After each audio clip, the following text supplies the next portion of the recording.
মানুষ সেই ধাপগুলো অতিবাহিত করে নাই। এই জন্য মা বাবা বড় সেন্সিটিভ জিনিস। উমা জান্নাতুকা ওয়া নারুকা, এই মা বাবা তোমার জান্নাত, এই মা বাবা তোমার জাহান্নাম। মা বাবাকে যদি রাজি আর খুশি করে যাইতে পারো তাইলে তোমার জন্য জান্নাত অবধারিত। আর যদি তাদেরকে কষ্ট দিয়ে দুনিয়া থেকে যাও তাইলে তোমার জন্য জাহান্নাম সারা বিগত সারা। পৃথিবীর কোনো লজিক, কোনো টেকনোলজি আপনার এখানে কোনোদিন সমর্থন করবে না, সায় দিবে না যে এত বড় একটা বাচ্চা এমন ছোট একটি রাস্তা দিয়ে দুনিয়াতে আসতে পারে। কোনো ক্যালকুলেশনে মিলবে না। আল্লাহ বলেন না, এটা তোমার ক্যালকুলেটে, তোমার লজিকে আসবে না। যখন বাচ্চাটা আসার সময় হয়, আমি আল্লাহ কুদরতে হাত দিয়ে তাকে দুনিয়াতে পাঠাই। আর একটু জোরে সুবহানাল্লাহ খান। কিন্তু আপনাদের ইরাঙ্গনি এলাকায়, এই এলাকায় আমার যতটুকু ধারণা, নারীদের বাচ্চা সব নর্মালি হয়। কয় না, কথা কয় না। নর্মালে হয় না সিজারে? হ্যাঁ, আমি তো আমার যতটুক জরিপ গোটা বাংলাদেশে 90 থেকে 95% নারীদের বাচ্চা হয় সিজারে। ঠিক বললাম? আর আগেকার যুগে এই যে আমাদের হজরত, আমরা আপনারা মুরব্বীরা, আমরা কি সিজারে আসছি না নর্মালে? বলে না। এই জন্যই তো আগের মানুষগুলো মেড ইন জাপান, আর এখন যেগুলো আসে সব কথা ঠিক বললাম? আচ্ছা, আগেকার নারীদের বাচ্চা হয়েছে সব নর্মালে, এখন সিজারে। আগের আল্লাহ নাই? কথা কয় না। নাকি কোরআনের এই আয়াতরা বোধ মানসুখ হয়ে গেছে, রহিত হয়ে গেছে? সুম্মা সাবিলা ইয়াসসারা। আল্লাহ তো বলছেন যে আসার সময় আমি রাস্তাটা সহজ করে দিই। সুবহানাল্লাহ বলে। তাইলে কেন নারীদের সিজারে বাচ্চা হবে? আর এখন যে পরিমাণে পরিবার পরিকল্পনা মন্ত্রণালয়ের যে অ্যাডভার্টাইজ, যে ক্যাম্পেইন, যে ছেলে হোক মেয়ে হোক দুটি সন্তানের বেশি নয়, একটি হলে ভালো হয়, হয় না? অলিতে গলিতে ক্যাম্পেইন করে বেড়ায় যে এই ছেলে হোক মেয়ে হোক দুটি সন্তানের বেশি নয়, একটি হলে ভালো হয়। আমি বলি তার সাথে যদি আরেকটা স্লোগান লাগাই দেয় আরো সুন্দর হয়, সেটা হলো মারা গেলে সুবিধা হয়। কথা কয় না। কারণ উদ্দেশ্য তো জনসংখ্যা হ্রাস করা, কমানো। তাহলে মরলে সুবিধা না? তাহলে এটা লাগাই দাও, ছেলে হোক মেয়ে হোক দুটি সন্তানের বেশি নয়, একটি হলে ভালো হয়, মারা গেলে সুবিধা হয়। এই পরিবার পরিকল্পনা মন্ত্রণালয়কে আগে ছিল আমাদের মা দাদিদের সময়। কোনো পরিবারের সদস্য সংখ্যা 10 জন, কোনো পরিবারে 20 জন। কি কথা ঠিক বললাম? আবার কোনো পরিবারে যদি পরিবারের কর্তাকে জিজ্ঞাসা করা হয় আপনার আল্লাহর মাল কয়জন, তখন বললো যে আগামীকাল বলি। তার মানে হের ছেলে মেয়ে কয়জন? হ্যাঁ বলে আগামীকাল হিসাব করে বলা লাগবে। কথা কয় না। এটা আমার ম্যাডামের সাথে পরামর্শ করে, ছেলে কয়জন মেয়ে কয়জন এটা পরামর্শ করে বলবো। কথা বলেন ঠিক কিনা? তাহলে এত সন্তান আল্লাহ তাআলা দিছেন আমাদের মা দাদিদের ঘরে। সিজারে হয়েছে না নর্মালে? কথা বলে নর্মালে। এখনো তো বর্তমান বিশ্বের মধ্যে মানুষ ছাড়া আর কারো সিজার লাগে? বলে মনে হয় হাতির মধ্যে সিজারের দরকার, যেহেতু হাতির বাচ্চা বড়। আফ্রিকার জঙ্গলে মাঝে মধ্যে দেখা যায় যে হাতির বাচ্চা হইতে প্রসব করতে কষ্ট হচ্ছিল, পরে পশু হাসপাতাল থেকে অ্যাম্বুলেন্স নিয়ে গিয়ে সিজার করছে। কয় না? তাহলে মানুষের কেন লাগবে? মানুষ তো আশরাফুল মাখলুকা, সৃষ্টির সেরা, কেন মানুষের লাগবে? কোরআনে আল্লাহ বলছেন সুম্মা সাবিলা ইয়াসসারা। আয়াত তো আছে। কারণ দুইটা, রাগ করবেন না মা বোনেরা, দুইটা কারণ। বর্তমান যুগের আমাদের মা বোনরা তাদের আল্লাহর উপর আস্থা নাই, যেমন আগেকার যুগের মা দাদিদের আল্লাহর উপর আস্থা ছিল। হাদিসে কুদসির মধ্যে আসে আনা ইনদা জান্নে আব্দি বি, বান্দা আমার উপর যেই রকম আস্থা রাখবে আমি তার সঙ্গে সেই রকম আচরণ করব। হাদিসে কুদসির মধ্যে আসে না নাই? এখনকার যুগের মা বোনরা যারা আছেন তাদের আস্থা হলো মেশিনের উপর। কিছুদিন পর পরে চেক আপ করায়, আর চেক আপ করালে ডায়াগনস্টিক সেন্টার থেকে এমন ভয় দেখায় যে আল্ট্রাসোনোগ্রাম করার পর যে রিপোর্ট অবস্থা খুব খারাপ। অভিভাবকরা জিজ্ঞাসা করে খারাপ বলতে কেমন? কই যে কন্ডিশন খুব খারাপ, একটা পাও বাংলাদেশে আর একটা ইন্ডিয়াতে, বাচ্চার পাও বলে একটা বাংলাদেশে আর একটা কই। এমন ভাবে ভয় দেখায় যে এখন যদি সিজার না করেন বাচ্চাও মরবো, বাচ্চার মাও মরবো, যদি দাদি নানি কেউ থাকে ওরাও মরবো। কথা কন। এরা আছে ব্যবসা নিয়ে, আর নারীরা আছে সারাক্ষণ চেক আপ নিয়ে, মেশিনের উপর আস্থা, আল্লাহর উপর আস্থা নাই। কথা কি ঠিক বললাম? 2 নাম্বার হলো আগেকার মা দাদিরা যেরকম দিনদার ছিলেন, পরহেজগার ছিলেন, আল্লাহ ওয়ালি ছিলেন, এখনকার মা বোনরা কি সেরকম দিনদার? আপনাদের রাঙ্গনে হয়তো নারীদেরকে মার্কেটে তালাশ করলে পাওয়া যায় না, কিন্তু হ্যাঁ আছে। হায় হায়, লেডিস কাস্টমারের জন্য বাজারে ঢোকাই জানা। কথা বলেন ঠিক কিনা? আগেকার যুগের মা দাদিরা কি কোনোদিন বাজারে গেছে? আরে প্রয়োজন না হলে তো রাস্তায় বের হয় না। আর যদি এরা তো বোরকা আগে পরতো না, যাই কিছু পুরাতন বোরকা ছিল, শাড়ি পরতো। যখন কোনো বেগানা পুরুষকে দেখতো শাড়ির আঁচলটা টান দিয়ে চেহারার মধ্যে পর্দা করত। কথা কি ঠিক বলছি? এখন কি পর্দা করে? মেকআপ টেকআপ করে, সাজগুজ করে রাস্তায় হেলে দুলে চলে। একটা নষ্টা আমার 10টা যুবককে নষ্ট করে। কথা বলেন ঠিক কিনা? এদেশের আইন আছে, যদি কোনো যুবক ইফটিজিং করে 10 বছর সশ্রম কারাদণ্ড, 10,000 টাকা জরিমানা। আমি বলি যদি পার্লামেন্টে এই আইন প্রণেতা আমি হতাম, তাইলে এই আইনটা উল্টা করতাম। যে নষ্টা আর চরিত্রহীন যে মহিলা, যে নারীর কারণে আমার যুবকগুলো নষ্ট হয়, তাদের বিরুদ্ধে আইন হওয়া উচিত। কথা কি ঠিক বললাম?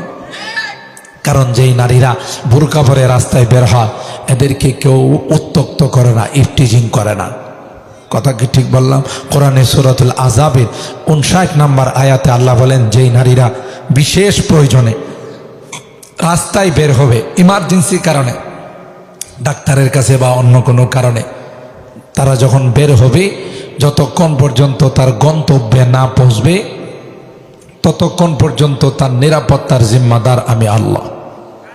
আর আসতে সুবহানাল্লাহ।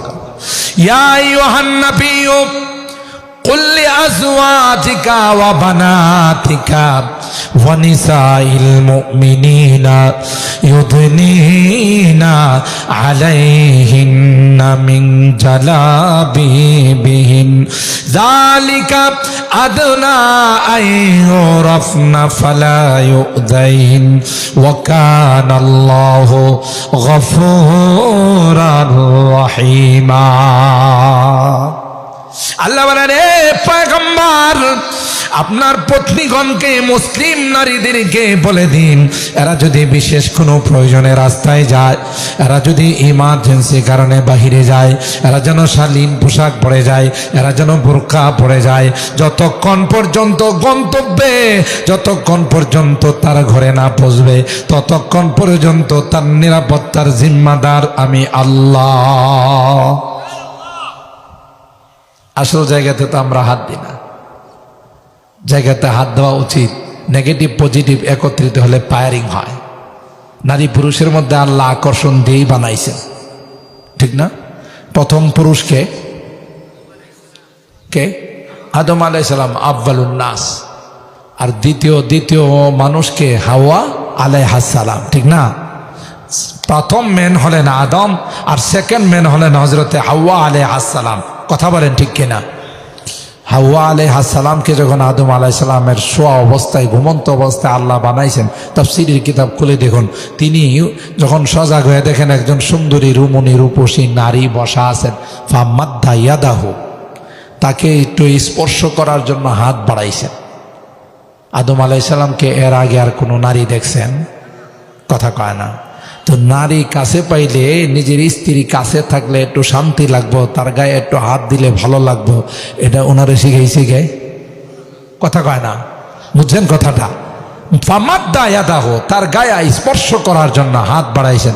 আসমান থেকে আওয়াজ আসছে, মা ইয়া আদম হাত্তা তুআদ্দি মাহরাহা, না না, হাত দিতে পারবা না, তোমার জন্যই বানাইছি। কিন্তু প্রেম করে নয়, গার্লফ্রেন্ড বানায়া নয়, স্ত্রী বানায়া তার গায়ে হাত দিত। যুবকরা ঠিক কয় না, কয় যে হুজুর ওয়াজটা তো এখন আমাদের বিরুদ্ধে চলে যাচ্ছে। না, হ্যাঁ যুবক, তোমার জন্য আল্লাহ তাআলা অনেক সুন্দরী রমণী রূপসী নারী রাখছেন, যেই নারী একবার আটলান্টিক মহাসাগরে থুতু ফেললে পুরা সাগরের পানিটা মেশকে আম্বরের মতো সুগন্ধি হয়ে যায়। কনিষ্ঠ আঙ্গুলটা বের করলে সূর্যটা মলিন হয়ে যাবে। সুবহানাল্লাহ বলেন। আর এই নারী হলো ইনটেক নারী। ওয়াহুরুন ঈন কাআমসালি লুলুইল মাকনুন জাযাআম বিমা কানু ইয়ামালুন।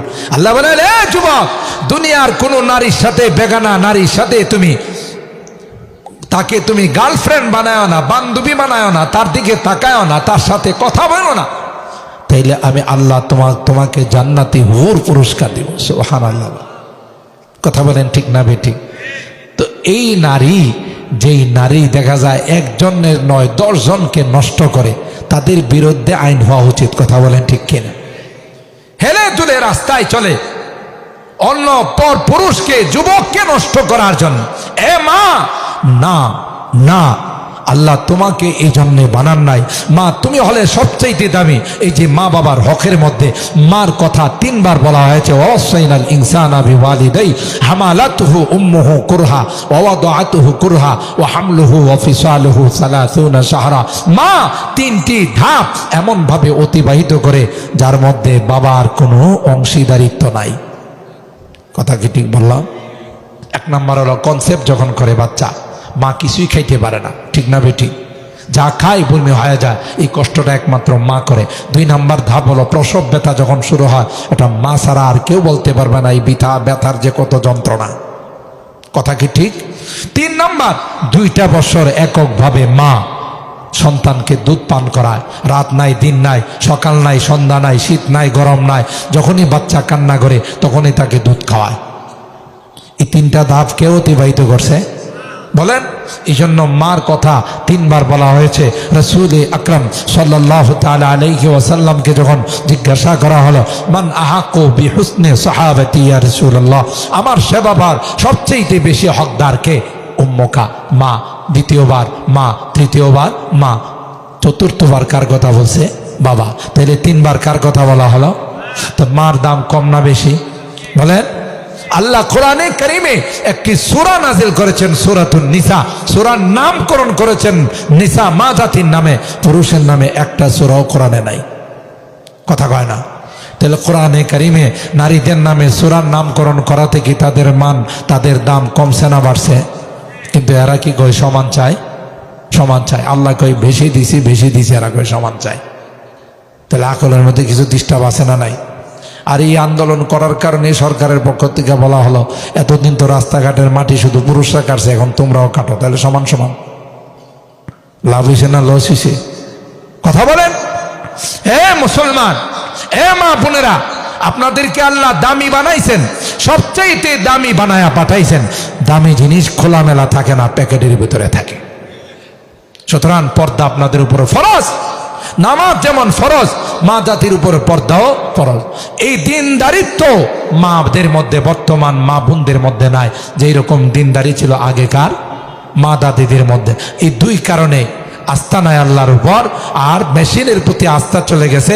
দিনদারি আগেকার যুগের মা দাদিদের মধ্যে এখন মা বোনদের মধ্যে নাই।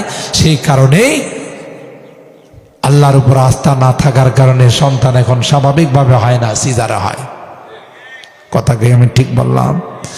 এখনো আল্লাহর কসম, কোন নারী যদি আল্লাহর উপর পূর্ণাঙ্গ আস্থা রাখেন যে না, আমার বাচ্চা আল্লাহ দিয়েছেন, সেই বাচ্চা আল্লাহ খালাস করবে, আমি কসম করলো হানেস হব না, আল্লাহ তার বাচ্চা নরমালে দুনিয়াতে পাঠাবে।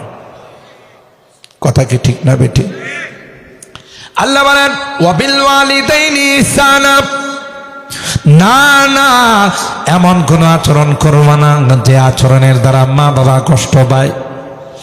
এ গোলাম, যে ধাপগুলো মা অতিবাহিত করেছেন, পৃথিবীর কোন মানুষ সেই ধাপগুলো অতিবাহিত করে নাই। এই জন্য মা বাবা বড় সেন্সিটিভ জিনিস।